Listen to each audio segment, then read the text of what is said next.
आज़ाद पलची आखिरी किस्त। वक्त का काप पर लगाकर गुजर रहा और वो गुजर रहा था। रुबाब बेगम का रवैया जलद के साथ नॉर्मल था। ला वो जलद के साथ बुरा करती, ला वो जलद के साथ अच्छा करती, लेकिन इल्शा पे खूब प्यार लुटाती थी और इल्शु भी उसे अपना हक समझ के वसूल करती थी। वो वहाँ से ज़्यादा दादी के करीब हो गई थी। इल्शु ने अपनी शरारतें फिर भी ना छोड़ी थी। स्कूल में बच्चे तो बच्चे, टीचर्स भी तंग थे। वो वाहिद बच्ची थी जो बिना पढ़े पहली पोजीशन लेती थी। जलद को पता भी नहीं चला। लो महीने पर लगाकर गुजर गए और आज वो दिन आ गया जिसका सिकंदर और जलद को बेसब्री से इंतज़ार था। डॉक्टर्स ने आज रात की अपॉइंटमेंट दी हुई थी, लेकिन जलद को अभी हल्का हल्का पेन फील हो रहा था। सिकंदर अभी ऑफिस नहीं गया था। जलद, अगर तुम्हारी तबीयत ज़्यादा ख़राब है तो मैं ऑफिस नहीं जाता, मैं आज तुम्हारे साथ रहता हूँ। सिकंदर ने जलद के सिर को अपने कंधे से लगाते हुए पूछा। नहीं, मैं ठीक हूँ, वैसे भी डिलीवरी रात को है, तुम कल छुट्टी कर लेना, आज तुम चले जाओ। अगर तबीयत मेरी ख़राब हो गई तो मैं फ़ोन कर दूंगी, और वैसे भी मामा मेरे साथ है। जल्दी से सिकंदर की टेंशन को दूर करते हुए कहा। एक दफ़ा फिर से सोच लो। सिकंदर का जलद को एक पल छोड़ने का मूड ना था। यार, अगर तुम्हारा जाने का मूड नहीं है तो ना जाओ, लेकिन मुझसे दूर बैठना, जलद ने मुँह बनाकर कहा। जब बैठना है दूर है जब बैठना ही दूर है तो फिर मैं ऑफिस चला जाता हूँ। अपना ख्याल रखना और मेरे बच्चों का भी ख्याल रखना। अगर तबीयत ख़राब हो या ज़्यादा पेन हो तो मुझे फ़ौरन फ़ोन कर देना, बाकी मैं मामा को बताता जाऊँगा कि वो तुम्हारी केयर करे। और फिर सिकंदर तैयार होकर ऑफिस चला गया।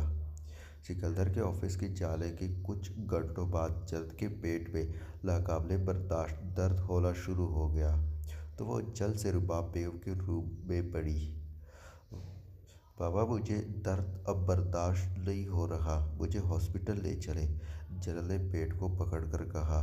तो रुबाब बेगम ने नौकरानी की मदद से जलद को हॉस्पिटल लेके पहुंची और जलद को फ़ौरन आईसीयू में ले गए। शायद उन बच्चों को भी आने की बहुत ज़्यादा जल्दी थी, और थोड़ी ही देर में रूम से बच्चों की रोने की आवाज़ आना शुरू हो गई।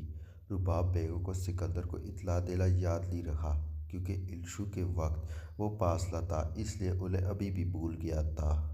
सिकंदर को ऑफिस में घुटन सी महसूस हो रही थी, तो वो बाहर निकल आया और इंशु के स्कूल उसे पिक करने चला आया।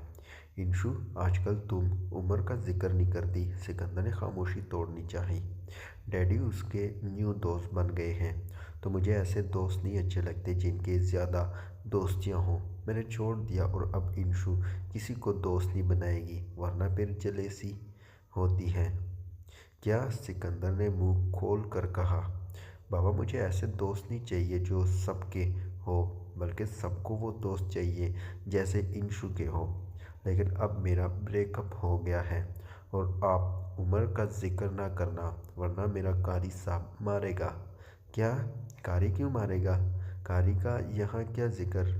बाबा, कारी के सामने मेरे मुंह से निकल गया कि स्कूल में मेरा एक दोस्त लड़का भी है, तो उन्होंने कहा कि अल्लाह ताला गुनाह देता है और नामहरम कभी दोस्त नहीं होते, इसलिए फिर मैंने उम्र को छोड़ दिया। अब मैं किसी लड़के से बात नहीं करती। इंशु अच्छी बच्ची है, क्योंकि इंशु ने जन्नत में जाना है। गुड, ये तो बहुत अच्छी बात है। मेरा बच्चा दिल लगाकर अपना मदरसे का काम किया करे। इतने में घर आ गया। सिकंदर और इंशु कार से बाहर निकले, लेकिन चौकीदार से पता चला कि जन्नत की तबीयत ख़राब थी, तो रुबाब बेगम उन्हें हॉस्पिटल ले गई। तो वो दोनों हॉस्पिटल की तरफ ही डायरेक्ट रवाना हुए।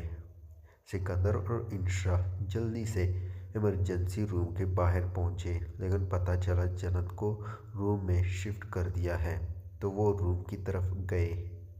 इंशु तो भागकर बेड के ऊपर चढ़ के बैठ गई। बेड के साथ ही बच्चों की दो कट रखे हुए थे, जिसमें दो बच्चे सोए हुए थे। एक की आंखें खुली थी, लेकिन एक की बंद थी। सिकंदर ने दोनों को अपने हाथों में उठाया और उस पल का इसने 9 महीने इंतज़ार किया था। बाबा मुझे भी दे दो, बाबा मुझे भी दे। इंशु ने अपने हाथ आगे किया तो सिकंदर ने एक बच्चा एहतियात से इंशु के बाजू में दिया और दूसरे को खुद देखने लग गया और अपनी आंखों में आए आंसू पहुँचे।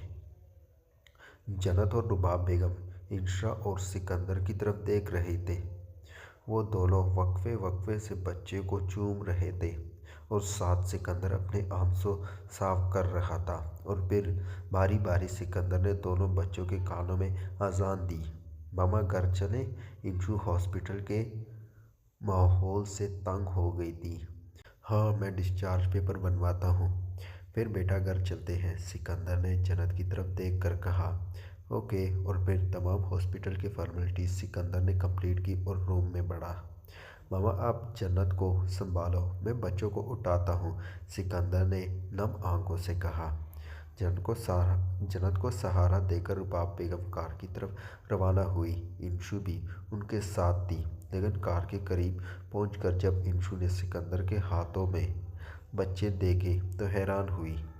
बाबा हमने उन बच्चों को प्यार कर लिया बाबा हमने उन बच्चों को प्यार कर लिया है, अब ये हॉस्पिटल वालों को वापस कर दो और हम घर चलते हैं। इंशु से बर्दाश्त नहीं हो रहा था अपने बाप के हाथों में और बच्चे।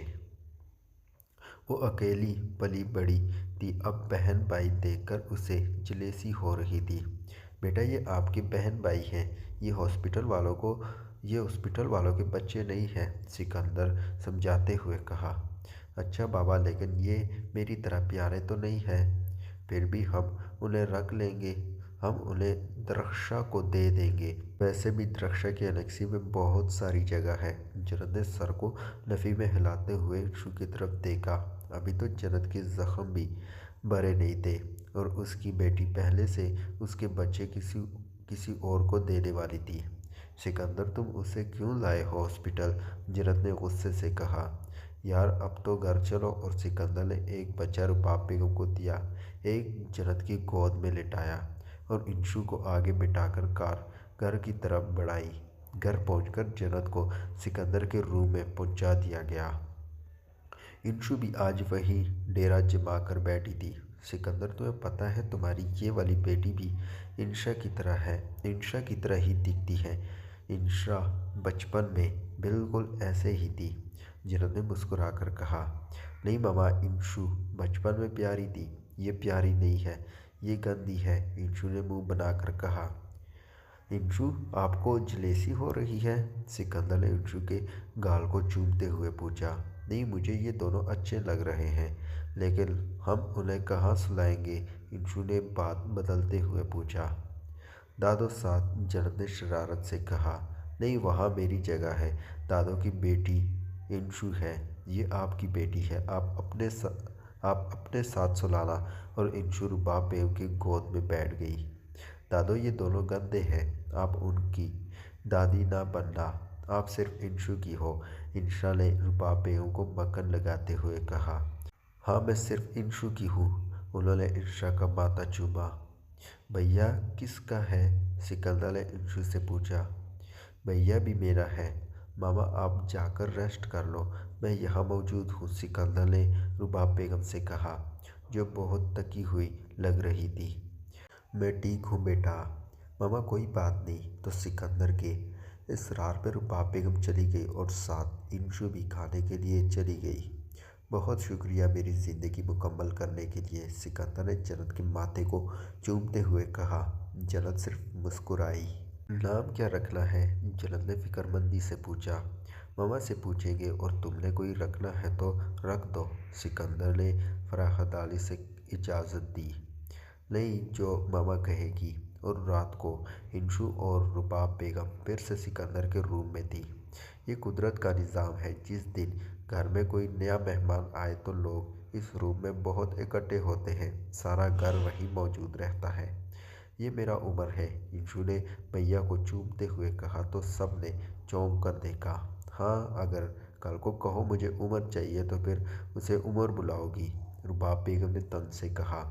पॉइंट दादो, इंशु ने सोचते हुए कहा।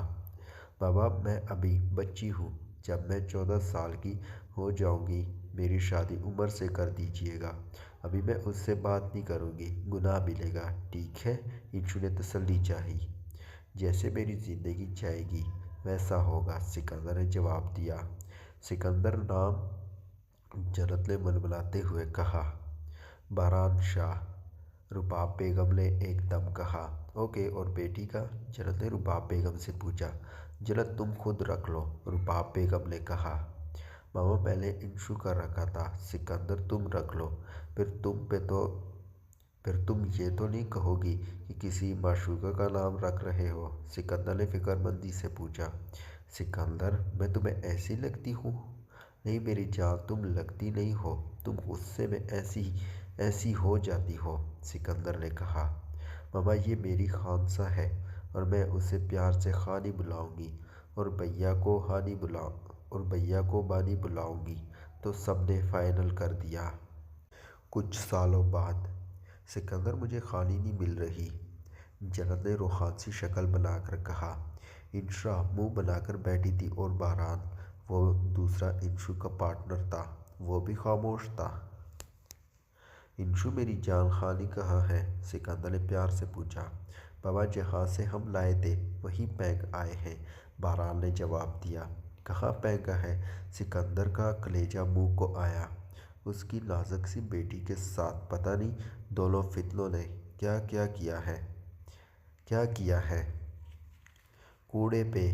तो सिकंदर और जन्नत बाहर की तरफ बढ़े और कूड़ेदान के पास खानी रोती हुई मिली। सिकंदर, आज इंशा मेरे हाथों से नहीं बचेगी, मेरी बेटी को कूड़ेदान में फेंका। कुछ हो जाता तो? जन्नत ने गुस्से से कहा, लेकिन इंशु रुबाब बेगम के साथ बैठ गई, जहाँ कोई उसे हाथ नहीं लगा सकता था। मामा लोग सोना उठाते हैं, कचरा नहीं, उससे कुछ नहीं होता, इंशु ने कमाल बेनियाजी से कहा। और सिकंदर ने इंशु को बाद में समझाने का सोचा। वो लोग अब हंसी खुशी रहते थे। हाँ, इंशा अब भी शरारतें करती थी और पूरी फैमिली के नाक में दम किया हुआ था। और बारान नाम का हादसा का पार्टनर था। ऐसे लगता था वो इंशा का ट्विंस है, लेकिन खानसा बहुत ही मासूम डरपोक सी थी, जो घर वालों के सामने भी सोच के बोलती थी।